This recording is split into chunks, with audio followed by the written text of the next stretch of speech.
আমার মায়েরা হচ্ছে ৬ ভাই বোন। আমার ৪ মামা আর আমার মা আর আমার খালা, মানে তারা টোটালি ৬ ভাই বোন। প্রথমে আমার ৩ মামা, তারপরে আমার মা খালা ২ জন, তারপরে হচ্ছে আমার সবার ছোট মামা। তো আমার মায়ের হচ্ছে ছোটোবেলায় টাইফয়েড জ্বর হয়, ওইখান থেকে আমার মায়ের একটা পায়ে অনেক সমস্যা হয়, সে পাটা হচ্ছে একটু টেনে টেনে হাঁটে।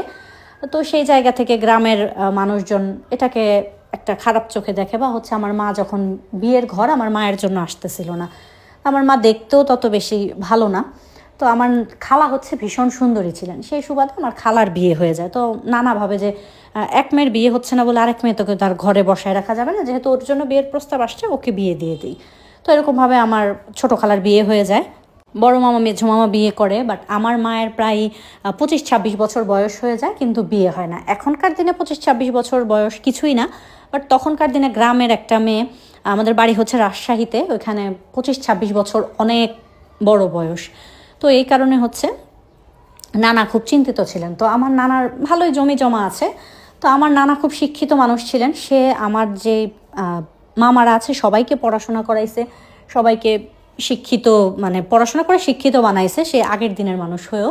আমার যে বড় মামা উনি ব্যবসা করেন, মেঝো মামা সরকারি চাকরি করেন, আর যে ৩ নাম্বার মামা উনিও একটা চাকরি করেন ঢাকাতে। যাই হোক, তখন আমার বড় মামার শুধু বিয়ে হয়েছে, আমার যে মেঝো মামার বড় মামার ২ জনের বিয়ে হয়ে গেছে, কিন্তু ৩ নাম্বার মামার বিয়ে হয় নাই। ওই সময়টাতে আমার নানার দোকানে, বাজারে আমার নানার দোকান ছিল, এরকম একটা ছেলের সাথে আমার নানার পরিচয় হয়। সেখানে ওই ছেলেটা নানাকে জানায় উনি নাকি টাঙ্গাইল থেকে আসছে, ওনার বাবা মানে এতিম, উনি ওনার যেই চাচাদের কাছে থাকতো, ওনারা খুব মারধর করে, তো লুকায় এখানে চলে আসছে তাদের কাছ থেকে পালায়া, এরকম বলে। তো নানা তো টাকা পয়সার তো এরকম একটা অভাবও ছিল না, আবার খুব মায়া হয় লোকটার জন্য, তখন বাড়িতে নিয়ে আসে টুকটাক কাজ টাজ করায়, প্লাস হচ্ছে ওনাকে রাখে। বাড়িতে রাখার পরে তো নানার হঠাৎ করেই ১ বছর পরে মনে হয় যে ছেলেটা তো ভালোই দেখে, অনেকটা সময় পর্যন্ত, 1টা বছর তো অনেক সময়, উনি হচ্ছে থাকতে থাকে আমাদের বাড়িতে, নানাদের বাড়িতে। তখন হচ্ছে নানা দেখে পছন্দ হয় যে ছেলেটা তো ভালোই, বলে দেখি। তো ওনাকে হচ্ছে বলে যে আমার মেঝো মেয়েকে, আমার মায়ের নাম হচ্ছে সাবিনা, তো বলে যে সাবিনাকে তুমি হচ্ছে বিয়ে করো, মানে আমার মায়ের যতটুকু জায়গা সম্পত্তি পাবে সেটা লিখে দেবে, মানে একটা জমি লিখে দেবে আমার বাবার নামে, এরকম বলে। তো আমার বাবাও এক কথায় রাজি হয়ে যায়। তো নানা হয় এটাতে বেশ খুশি হয় যে মেয়েটার বিয়েও হয়ে গেল, যেহেতু বাবা মা নাই ছেলেটার, তো ছেলেটা হচ্ছে ওনাদের বাড়িতেই থাকবে। তো সেখান থেকে আমার মাকে আমার বাবার সাথে বিয়ে দেওয়া হয়। তারপরে মা মা বাবা দুইজনেই হচ্ছে নানু বাড়িতেই থাকতে থাকে। তখন আমার নানা হচ্ছে বড় মামাকে আর মেঝো মামাকে আলাদা আলাদা ঘর করে দেয়, আর নানা যেই ঘরটাতে থাকে ওই ঘরটাতেই বড় করে বারান্দা করা, ওই বারান্দায় হচ্ছে আমার মা আর আমার বাবা থাকতেন, আর ঘরে নানা আর বাকি যেই মামারা ছোট মামা থাকতেন। যাই হোক, তো তখন এভাবে আমার মায়ের বিয়ের ৩ বছর চলে যায়। ৩ বছর পরে আমার মায়ের মুখে শোনা, মা বলতেন যে ওনারা হচ্ছে, মানে বাড়ির সবাই ওই যে প্রথম 1 বছর যে ছিল কাজ করবে, যে যেটা বলবে সেটা করে দেবে, এই ধরনের একটা কাজের জন্য ওনাকে রাখা হয়েছে। তো ওই জায়গা থেকে ওই অভ্যেসটা আর কারো পরিবর্তন হয় না। ওনার কাছে যে বোন বিয়ে দিছে, বোন জামাই, সেই সম্মানটা সে আর পায় না। তাকে হচ্ছে সবাই সে কাজের ছেলের মতোই ট্রিট করে, তাকে যখন তখন কাজের হুকুম দিয়ে দেয়। বাড়ির, মানে আমার বড় মামি, মেঝো মামি, তারা সহ তাকে হুকুম দেয়। সে তো বাড়ির জামাই ছিল, ওই সম্মানটা সে আর পায় না। এটা নিয়ে মাকে অনেক কথা শোনাইতো বাবা, এটা হচ্ছে মা বলে। তো যাই হোক, তখন থেকে বা আমার মায়ের বিয়ের ৩ বছর পরে আমি হওয়ার পরে আমার যখন 1 বছর 3 মাস বয়স, ওই সময়টাতে হঠাৎ করে একদিন সকালে তো রেডি হয়ে বাবা বের হয়। তো নানা যেরকম বলছিলেন যে বাবার নামে জায়গা সম্পত্তি লিখে দিবেন, সেটা আর দেয় নাই। পরবর্তীতে নানা আমি হওয়ার পরে ডিসিশন নেয় যে আমার নামে দিবেন জায়গাটা লিখে, যে বাবার নামে দেওয়ার কী দরকার, আমার নামে থাকলে, আমি যেহেতু তাদের সন্তান, বাবার যা আছে সব কিছু তো আমারই থাকবে, এরকম হিসাব কিতাব করে হয়তো বা বলে। তো একদিন সকালে আমার বাবা আমার মাকে বলে যে আমি হচ্ছে মানে দোকানে যাচ্ছে নানার কাছে, এরকম বলে বাসা থেকে বের হয়। এরপরে আর কোনো দিন ফিরে আসেনি, সে আর কোনো দিন আর রাজশাহীতে আর ফিরে আসেনি। সে কোথায় আছে সেটাও কেউ জানে না, তাকে আর কোনো দিন কেউ দেখেই না, আমরাও আর কোনো দিনও তাকে দেখি না। আমি আমার বাবাকে দেখেছি সে ছোটোবেলায়, সেটা আমার মনে নেই সে দেখতে কেমন। তো কোনো ছবিও আমার মায়ের কাছে ছিল না। যাই হোক, আমি আমার বাবাকে কোনো দিন দেখি নাই বললেই চলে। এভাবেই নানু বাড়িতে বেড়ে ওঠা, বড় হওয়া। তো আমার বড় মামা যেহেতু ব্যবসা করতেন, সেক্ষেত্রে তার ব্যবসা বাণিজ্য খুব ভালো চলতেছিল, এবং তার যে মামি, মানে বড় মামির খুব সমস্যা হচ্ছিল এরকম এক বাড়িতে এরপরে যখন সেজো মামা বিয়ে করেন, 3 নাম্বার মামা বিয়ে করার পরে সেও তার ঘর করবে বাড়িতে, তখন হচ্ছে একদম বাড়িটা একদম হিজিবিজি হয়ে যায়। বাড়িটা মোটামুটি বড় ছিল, অনেক বেশি বড় ছিল না। তো বড় মামা ডিসিশন নেয় যে আমরা হচ্ছে আলাদা করে একটা বাড়ি করব। তো মামি মামাকে রাজি করায় যে মামির যে বাবার বাড়ি, যেখান থেকে মামিকে বিয়ে করে আনানো হয়েছে, ওইখানে একটা জমি কিনে মামি বাড়ি করবে। তো ঠিক আছে, মামাও সেটাতে রাজি হয়ে যায়, নানাও কিছু বলে না, যে ঠিক আছে ওর টাকা দিয়েও বাড়ি করবে, আমি কি বলবো। তো এটাতে সবাই খুশি ছিল, মানে কোনো ঝগড়াঝাটি কোনো কিছুই না, আপোষেই তারা বলে যে তো ছোটো মামার যে ঘরটা, বড় মামার যে ঘরটা, সেই ঘরটা হচ্ছে ছোটো মামাকে দিয়ে দেয়, যে ওর আর ঘর উঠানোর দরকার নেই, আমার ঘরেও থাক, আমি নতুন করে বাড়ি ঘর করি। তো এটা হচ্ছে তখন আমি ক্লাস 5-এ পড়ি, তখনকার ঘটনা। তো এভাবে বড় মামা চলে গেলেন আমাদের এখান থেকে, চলে গিয়ে উনি হচ্ছে নতুন করে একটা বাড়ি করলেন, বিরাট জমি কিনে প্রায় 30-35 শতাংশ জায়গার মধ্যে একটা একতলা একটা বিল্ডিং করলেন, আর চতুর্দিকে গাছ টাছ লাগায় খুব সুন্দর করে একটা বাড়ি করলেন আলাদাভাবে। তো আমার বড় মামার যে বড় ছেলে, সে আমার চেয়ে প্রায় 5 বছরের বড়, আর যে মেয়েটা মানে প্রথমে বড় মামার হচ্ছে এক ছেলে, তারপরে এক মেয়ে, তারপরে আরেকটা মেয়ে, তারপরে আরেকটা ছেলে। তো দ্বিতীয় মেয়েটা হচ্ছে আমার 1 বছরের বড়, আর যে পরের মেয়েটা ও হচ্ছে আমার 1 বছরের ছোট, আর সবার ছোট যে ছেলেটা ও আমার 4 বছরের ছোট। এরকম হচ্ছে এজ গ্যাপ ওনাদের সাথে আমার। তো ওই জায়গা থেকে আমাদের সম্পর্ক খুব ভালো ছিল। ক্লাস 5 পর্যন্ত যেখানে ছিল, আমরা ভাই বোনদের মাঝে খুব মিল ছিল। আমরা অনেক খেলাধুলা করতাম, সব একসাথেই সময় কাটাইতাম, এরকম খুব সুন্দর একটা মানে সব মিল ছিল সুন্দর মতো। তো যখন তারা চলে গেল, তখন আমার মেঝো মামার হচ্ছে শুধু একটা ছেলে, এরপরে আর মামির হচ্ছে আর ছেলে মেয়ে হয় না, আর সেজো মামির হচ্ছে 2 মেয়ে 1 ছেলে।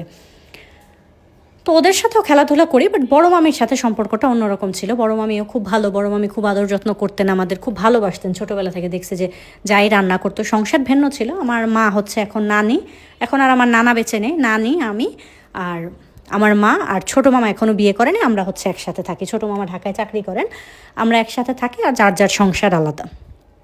তো আমার যে ছোটো মামার যে মেয়েটা, উনি হচ্ছে 1 বছর বয়সে বড়, কিন্তু পড়াশোনার ক্ষেত্রে আমার চেয়ে 2 বছর উপরে, মানে উনি হচ্ছে আমার 2 ক্লাস উপরে পড়ে এরকম। তো তখন এভাবেই মানে বড় হইতে থাকলাম। মামারা তো আলাদা বাসায় থাকে, তো খুব আমার বিশেষ করে মামাদের বাসায় খুব যাওয়া আসা। তো মামাদের বাসায় যাওয়ার রাস্তায় হচ্ছে কোনো রিক্সার রাস্তা নেই। ওনাদের বাসায় যাওয়ার জন্য আপনাকে প্রথমে আমাদের হচ্ছে একটা মাটির রাস্তা ধরে যেতে হয়, তারপরে মাঝখানে একটা মানে যানবাহন চলাচলের যে রাস্তা, ওইরকম একটা রাস্তা, তারপর ওই রাস্তাটা পার হয়ে ওই পারে গেলে হচ্ছে আবার এরকম একটা মাটির রাস্তা, 2 ধারে গাছ। ওই রাস্তাটা দিয়ে প্রায় 10-15 মিনিট হাঁটার পরে মামিদের বাসা। তো এখন হচ্ছে সেখানে রিক্সা টিক্সা চলে, বাট ওই সময়টাতে শুধু কাঁচা রাস্তা ছিল, মাটি দেয়া। ওই জায়গাটা না খুব নিরিবিলি ছিল সবসময়। ওই জায়গাটায় হচ্ছে দিনের বেলাও কেমন যেন একটা ভুতুরে ভুতুরে ভাব, একদম আলো পড়ে না, কোনো রোদ পড়ে না, একদম গাছের ছায়া, বড় বড় গাছ 2 পাশে, আর মাঝখান দিয়ে রাস্তাটা। যাই হোক, তো আমি যখন এসএসসি পরীক্ষা দিলাম, মানে এসএসসি পরীক্ষা দেওয়া শেষ, তখন হচ্ছে বড় মামা আবার নানুর জন্য টাকা পাঠায়। তো নানুর ওষুধ শেষ হয়ে গেছে, তো মা বলতেছে যে তুই তো যাসি ওই বাসায়, যা গিয়ে, তখন আমার এসএসসি পরীক্ষা শেষ, আমি বাসায় তো বসাই, তো গিয়ে টাকাটা নিয়ে আসতে। পরদিন হচ্ছে সকালে নানুকে নিয়ে ডাক্তারের কাছে যাবে। তো আমি বের হয়েছি বাসা থেকে, তখন শীতের দিন ছিল, বের হয়েছি বাসা থেকে। বের হওয়ার পরে তখন রাস্তা দিয়ে যখন যাচ্ছিলাম, ওই আমার মামিদের বাসায় যাওয়ার রাস্তায় হচ্ছে আমার বান্ধবীর বাসা। তো ওখানে হচ্ছে দেখি ও রাস্তায় দাঁড়ানো, তো ওর সাথে কথা বলতে বলতে কোন দিক দিয়ে মানে ওই দুপুরের পরে বের হয়েছে, ওর সাথে রাস্তায় 1-1.5 ঘন্টা কথা বলে ফেলছি। তো দুপুরের পরে তো তেমন একটা সময় থাকে না শীতের দিনে। এরপরে যখন দেখি আসরের আজান দিতেছে, আমি খুব ভয় পেয়ে যাই, হ্যাঁ আমি কীভাবে আসবো। তো দৌড়া কোনো রকমে যাই না মামিদের বাসায়। যাওয়ার পরে মামি আবার হচ্ছে টাকা বের করে দেয় আমাকে নাস্তা দেয় খেতে। আমি নাস্তা টাস্তা আর খাই না, বলি যে তাড়াতাড়ি দাও মামি, চলে যাব। তো মামি ওই টাকা দিতে দিতে তখন হচ্ছে প্রায় মানে অনেকটা সন্ধ্যা হয়ে আসছে, কুয়াশা পড়া, এর মধ্যে হচ্ছে আবার একদম কেমন যেন একটা নিরিবিলি পরিবেশ, মাগরিবের আজান দিয়ে দিবে ওই সময়টাতে। তো আমি বলতেছি চলে যাব, তো মামি বলতেছে যে তুমি এত বড় মেয়ে একা একা যাইবা এই রাস্তাটা দিয়ে, রাস্তাটা তো বেশি একটা ভালো না, আবার তাহলে তুমি দাঁড়াও।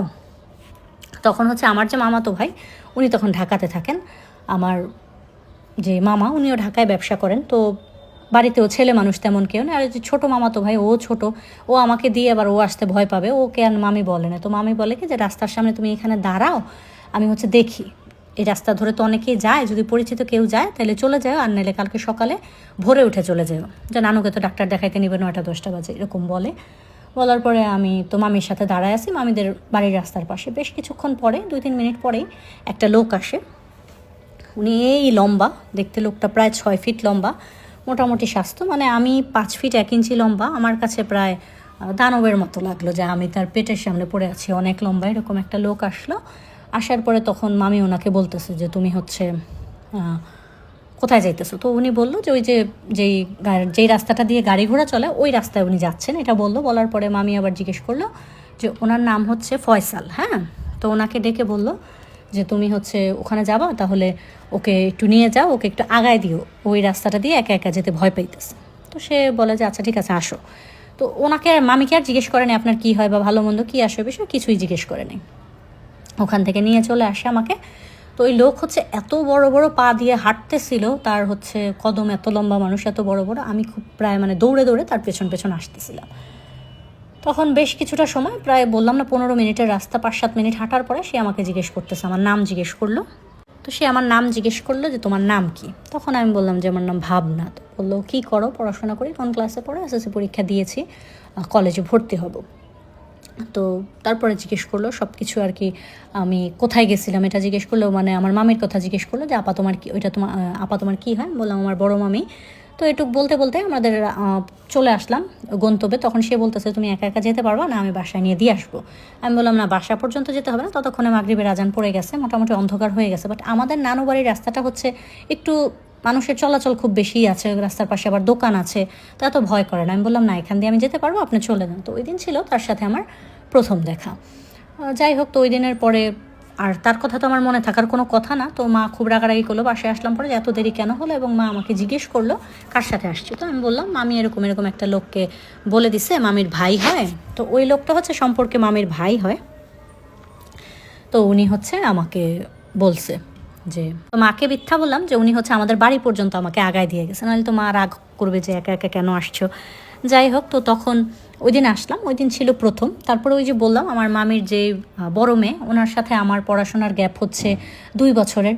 তো ততদিনে আপু হচ্ছে ইন্টার পরীক্ষা দিবে, আর ইন্টার পরীক্ষা দিবে, পরীক্ষার্থী ছিল। তো এই কারণে আমার আর কলেজ ভর্তি হওয়ার পরে আমার বই কেনা হয় নাই, যে আপুর পরীক্ষা শেষ হলে ওই বইগুলো আমাকে দিয়ে দেবে, আমি আর বই কিনতে হবে না। যেহেতু আমার বাবা ছিল না, নানু বাড়িতে ছিলাম, আশ্রিতাই বলা চলে, তো নানুর কিছু জমা পুঁজি ছিল, আবার নানা রেখে গেছে টুকটাক, ওগুলো দিয়ে চলাফেরা। মামারা নানুকে খরচের জন্য দেয়, সেখান থেকে মা আর আমি খাই, আমাকে আদর করে দেয় টুকটাক, আমার যা প্রয়োজন হয় সব কিছুই মামারাই দেখে। আর ছোটো মামা একটু বেশি দেয়, যেহেতু ছোটো মামা বিয়ে করে নেই, ছোটো মামার সাথেই আমাদের থাকা, ছোটো মামার মানে এক সংসারে, ছোটো মামা ঢাকায় থাকে, কিন্তু আমাদের হচ্ছে একসাথে সংসার। এখনও ছোটো মামার বিয়ে হয় নাই, সেই সুবাদে মামাই একটু বেশি দেয়।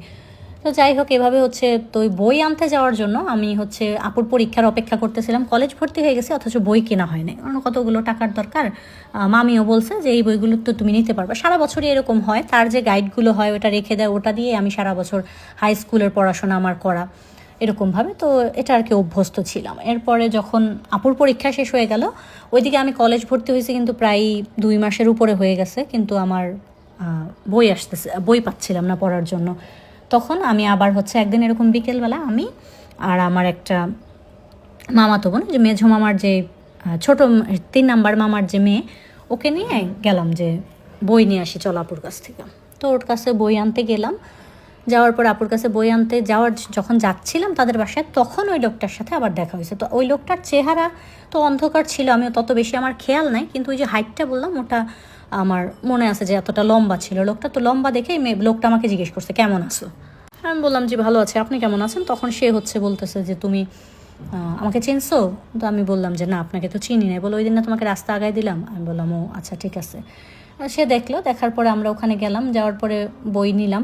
এখন বই অনেক গুছায় টুছায় দিছে মামি, আর আমার সাথে যে গেছে যে আমার মামাতো বোন, ও আর আসবে না, ও বলতেছে আমি থাকবো, তুই থাক আজকে, আমরা কালকে যাব। তো আমার কেন জানি হচ্ছে কারো বাসায় রাত্রে থাকতে ভালো লাগে না, বিশেষ করে মামিদের বাসায়ও তত বেশি পছন্দ না থাকা, কারণ আমি তো বুঝি যে আমার এই জায়গায় অবস্থানটা কোথায়। তো যতই আদর করুক, কারো বাসায় আমি রাত্রে থাকি না। তো আমি বললাম ঠিক আছে তুই থাক, আমি একাই চলে যাই। তো আমি একাই হচ্ছে বিকেলবেলা বের হয়ে গেলাম আমার বই নিয়ে।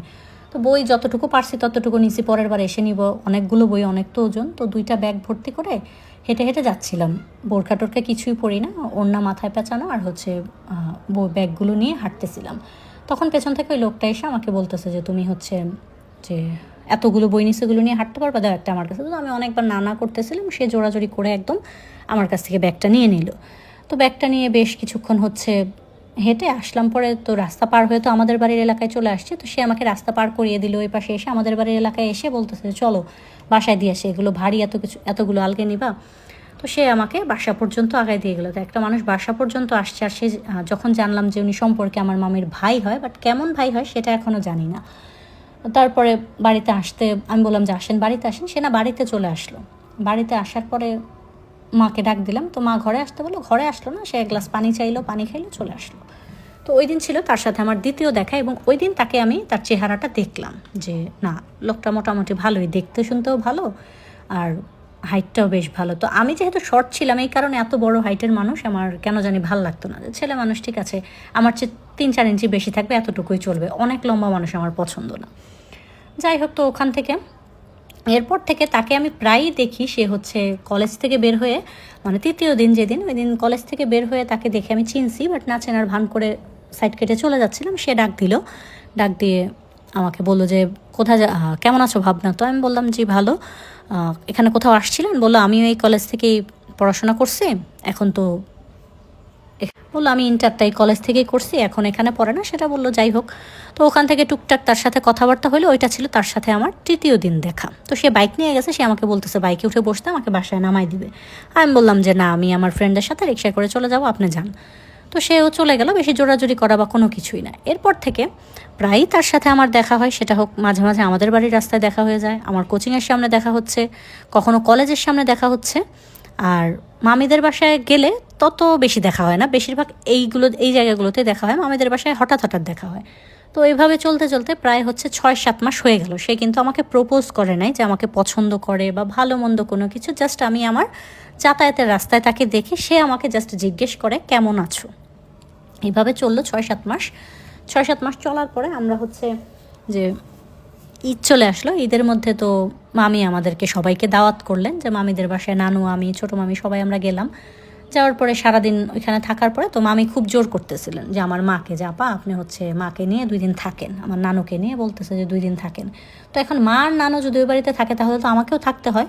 তো মা থাকতে চায় না প্রথমে, পরে ছোটো মামি মেঝো মামি বললো যে বাড়িতে তো আমরা তো আসি, বাড়িতে আর কী হবে, ঘর তো তালা মেরেই আসছো, কিছু হবে না, থাকো তুমি, বেড়াও। তো ওনারা 2জন থাকবে, তো আমাকে তো থাকতে হবে। তো আমি হচ্ছে আমার সেঝো মামার 3 নাম্বার মামার যে মেয়ে, ওকে রেখে দিলাম যে তুই থাক।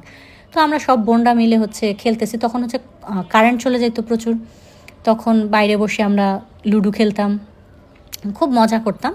4-5 দিন ওখানে থাকলাম। এই 4-5 দিনের মধ্যে প্রথম দিন দেখি নাই তাকে, দ্বিতীয় দিন সে রাস্তা দিয়ে যাওয়ার সময়, হয়তো রাস্তাটা হচ্ছে আমাদের বাড়িটা হচ্ছে বাউন্ডারি করা নাই, এখনকার দিনে তো মানুষ আগে বাউন্ডারি করে রাস্তা থেকে যাতে বাড়ির ভেতরে না দেখা যায় এরকম করে, বাট তখন গ্রামের বাড়িতে এত কিছু চিন্তা করে নাই। গাছ লাগানো ছিল, গাছের জন্য ততটা বোঝা যেত না বাড়ির ভেতরে, বাট পরিষ্কার দেখা যেত যে বাড়ির ভেতরে কারা আছে।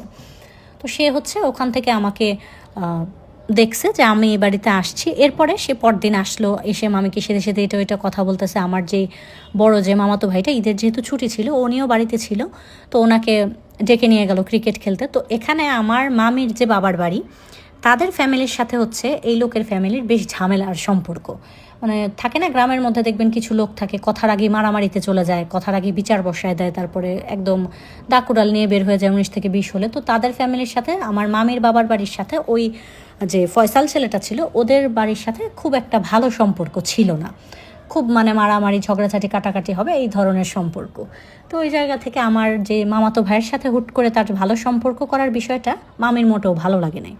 মামি আমার মামাতো ভাইকে আমাদের সামনেই বললো যে ও তোকে কেন ডাকতে আসে, ওর সাথে কেন কথা বলিস? তো বললো জানি না, কিছুদিন যাবত উনি হচ্ছে আমার কাছে সাথে সাথে কথা বলে, এখন সে তো বয়সেও সিনিয়র, আর খুব ভালো ক্রিকেট খেলে, তাতে কী হচ্ছে, তোমাদের ঝগড়া থাক, আমরা তো আর ঝগড়া করি না, এরকম বললো। তখন আমি জানতে পারলাম যে তাদের সাথে সম্পর্কটা বেশ খারাপ। তো এইভাবে চলতে থাকলো। ঈদের সময়টা চলে গেল। ঈদের ছুটি শেষ হওয়ার পরে সে একদিন করলো কি, আমাদের কলেজের সামনে বিরাট বড় একটা কৃষ্ণচূড়া গাছ আছে। তো কৃষ্ণচূড়া গাছ থেকে একটা ঠাল সহ একটা ফুল ভেঙে আমাকে এনে হচ্ছে, তো কৃষ্ণচূড়া কিন্তু গাছে দেখতে বেশ সুন্দর লাগে, বাট হাতে নিলে ততটা ভাল লাগে না দেখতে। তো উনি হচ্ছে এনে আমাকে দিয়ে বলতেছে যে না, এটা তোমার জন্য। তো আমি নিলাম, দিল। তাকে তো আমার অনেকটা পরিচিত হয়ে গেছে, যেহেতু অনেকবার দেখছি, আবার একটা আত্মীয়তার মতো, মামির ভাই, তার মানে আমার তো সম্পর্কে মামা হয়। আমার মনে তো ওই ধরনের কোনো চিন্তাভাবনা নাই। তখন সে আমাকে বলে, আমি যে তোমাকে পছন্দ করি এই বিষয়টা কি তুমি বোঝো না? আমি বললাম যে না, আমি তো এরকম কোনো কিছু বুঝি নাই, আপনি আমাকে পছন্দ করেন? আমি এভাবে জিজ্ঞেস করলাম। তখন সে বলতেছে যে হ্যাঁ, আমি তোমাকে পছন্দ করি, সে প্রথম দিন দেখছিলাম অন্ধকারের মধ্যে তোমার চেহারাটা আপসা একটু, ওইখান থেকেই তোমাকে আমার খুব ভালো লাগছে। তো কীভাবে বলবো ভেবে পাচ্ছিলাম না, তখন না আমি হুট করে বলে ফেলি, আপনার না সম্পর্কে আমার মামা হন, মামার সাথে কি প্রেম করা যায়? তো আমি এমনিতেও খুব ছটফটে স্বভাবের ছিলাম, প্রচুর কথা বলতাম। তার মধ্যে আবার যে ভয় পাওয়ার ব্যাপারটা, ছোটোবেলা থেকে যেহেতু দেখে বড় হয়েছি যে সাপোর্টের মানুষ খুব কম, কাউকে ভয় আমি খুব কম পাই, সত্যি কথা মুখের উপরে বলে দিই, চাট চাট কথা বলতে পছন্দ করি। তো এই কারণে অনেকেই আবার আমাকে পছন্দ করে না, যাই হোক, তো তাতে আমার কিছু যায় আসে না। তো তখন হচ্ছে আমি তাকে বলে দিলাম যে আপনি তো সম্পর্কে আমার মামা হন, আপনার সাথে তার প্রেম করা যাবে না। তো সে আমাকে আবার ভেঙে চুরে সম্পর্কটা বুঝাইলো যে আমি তোমার মামির রক্তের সম্পর্কের কিছু হই না, পাড়া প্রতিবেশী আমাদের, এমনিতে পাড়া প্রতিবেশী হিসেবে ওনাকে, মানে ওই ডাক সম্পর্কের খাতিরে ওনাকে আমি আপা বলি, বাট রক্তের কোনো সম্পর্ক নেই, তো ওইটা নিয়ে তোমার মাথা ঘামাইতে হবে না, ওরকম কোনো সমস্যা না। তো আমি শুনে এসে পড়লাম বাসায়, এসে মাকে জিজ্ঞেস করলাম যে মা, এরকম এরকম কি হয়? তো মা বলল যে হ্যাঁ, তা আমাদের এলাকার অনেকে আছে যাদের সাথে রক্তের সম্পর্ক নেই, বাট সে হচ্ছে মাকে আপা ডাকে। তো বলার পরে মা বললো যে রক্তের সম্পর্ক না থাকলে কোনো সমস্যা হয় না, বিয়ে করা যায়। এটা আমি মার কাছ থেকে আগে জানলাম। তো আমার তো মানে হচ্ছে প্রেম করব মানে বিয়ে করব। এখন প্রেম করে সে কী করবে সেটা তো পরের বিষয়, প্রেম করলে তো তাকে বিয়ে করতে হবে, এই চিন্তা ভাবনা থেকে। তো পরদিন হচ্ছে কলেজ আর যাই নাই, 2-3 দিন পরে সে আমাকে আবার এসে জিজ্ঞেস করলো যে তুমি কি চিন্তা ভাবনা করছো কিছু আমার কথাটা নিয়ে? আমি বললাম যে হ্যাঁ, আমার ঠিক আছে। তো এর আগে কেউ আমাকে ওরকমভাবে প্রপোজ করে না, একটা ছেলে একটু কথা বলছিল রাস্তায়, আমার ছোটো মামা ধরে ইচ্ছা মতো পিটাইছে, এরপরে আর আমাকে ওরকমভাবে কেউ কোনো দিন প্রপোজই করে না। ফার্স্ট টাইম প্রপোজ করছে, কলেজে উঠে গেছি, বড় হয়ে গেছি। তো বান্ধবীরা ওনাকে দেখে, ওই যে ওনার 6 ফিট হাইট দেখে একদম আমাকে বারবার বলতেছিল, আল্লাহ, ছেলেটা এত সুন্দর, তোর পেছনে ঘুরতেছে, এত সুন্দর ছেলে, এরকম মানে বলতে বলতে আমারও মনে হলো যে আচ্ছা ঠিক আছে, ছেলেটা তো সুন্দরই, তাহলে প্রেম করা যাক। তখন আমার কাছে ফোন নাই, মায়ের একটা ফোন আছে। তো সে হচ্ছে তার ফোন নাম্বারটা আমাকে লিখে দিয়ে গেল যে তোমার মায়ের ফোন দিয়ে যদি সময় হয় ফোন দিও। তো সেখান থেকে শুরু হলো তার সাথে একটু একটু করে কথা বলা। এখন যেহেতু মায়ের সাথে ঘুমাই, একা তো আর ঘুমাই না, তো মাঝে মাঝে হচ্ছে আবার একা ঘুমাই। তো তখন হচ্ছে তার সাথে কথা বলে, কিন্তু মা আবার ফোনটা তো এমনভাবে মানে দেয় না। তো যাই হোক, তো এভাবে লুকায় চুকায় একটু কথা বলা, মা ঘুমায় থাকলে বা মা একটু পাশের বাড়ি কোথাও গেলে, নানুকে নিয়ে ডাক্তারের কাছে গেলে, যখন সুযোগ পাই, যখন যার ফোন দিয়ে সুযোগ পাই, মিস কল দেয়, সে ফোন দেয়, কথা বলা। কোনো ফেসবুকে এখন আমরা জয়েন হই না, এটা হচ্ছে 2015 সালের ঘটনা।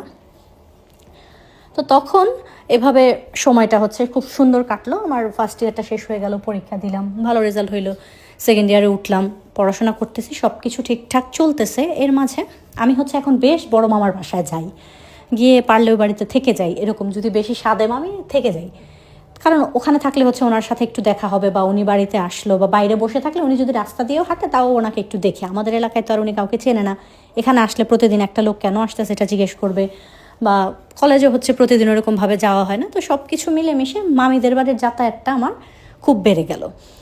এর মাঝে আমার যে মামাতো বোন ছিল, আমার চেয়ে যে 2 বছরের বড়, যার বই আনার জন্য আমি গিয়েছিলাম, তার হচ্ছে বিয়ে ঠিক হয়ে গেল। তো তার বিয়ে ঠিক হয়েছে, তার মানে তো আমরা ও বাড়িতে যাব, থাকবো, এটাই খুব স্বাভাবিক।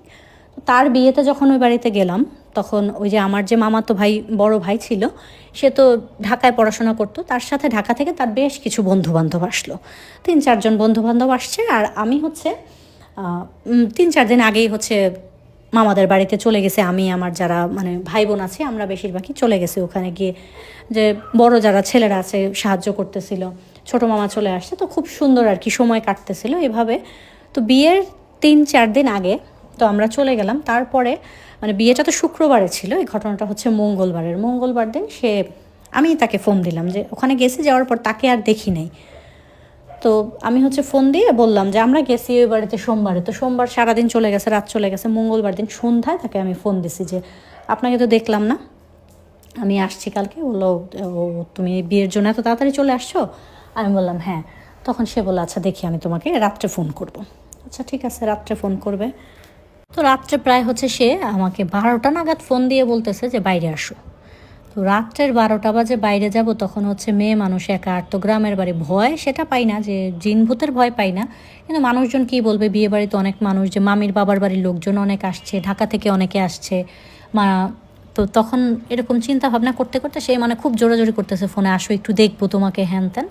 তো আমিও হচ্ছে কিশোরী বয়সের প্রেম বলে কথা, আবার একটু আবেগী হয়ে বের হয়ে গেলাম। বের হয়ে গিয়ে তার সাথে যখন দেখা করতে গেলাম, তখন এই ফার্স্ট টাইম, এর আগ পর্যন্ত সে কখনো আমার গায়ে হাত দেয়নি বা হাতটা ধরারও চেষ্টা করেনি। ওই দিন সে মানে বাজেভাবে আমাকে টাচ করতেছিল, ব্যাপারটা আমার কাছে খুব খারাপ লাগলো, এবং আমি 2-4টা কথা বলেই চলে আসলাম। আমার ভাল লাগলো না এই বিষয়টা, যে সে হচ্ছে আমার গায়ে হাত দিতে চাচ্ছিল।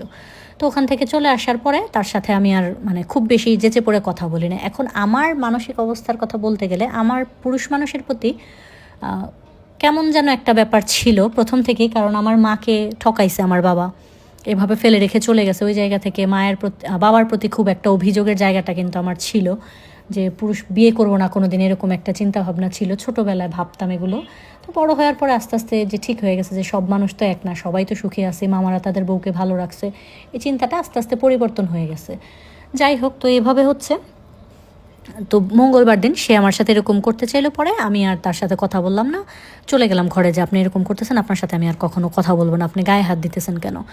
যাই হোক, তো মঙ্গলবার দিন চলে গেল। তো বুধবার দিন তার আর কোনো দেখা নাই। বৃহস্পতিবার দিন তখন তো বাড়ি ভর্তি করা মেহমান, গায়ে হলুদের অনুষ্ঠান হবে, স্টেজ সাজাইতেছে, সব কিছু করতেছে, আমরাও রেডি হইতেছি হলুদের অনুষ্ঠানের জন্য।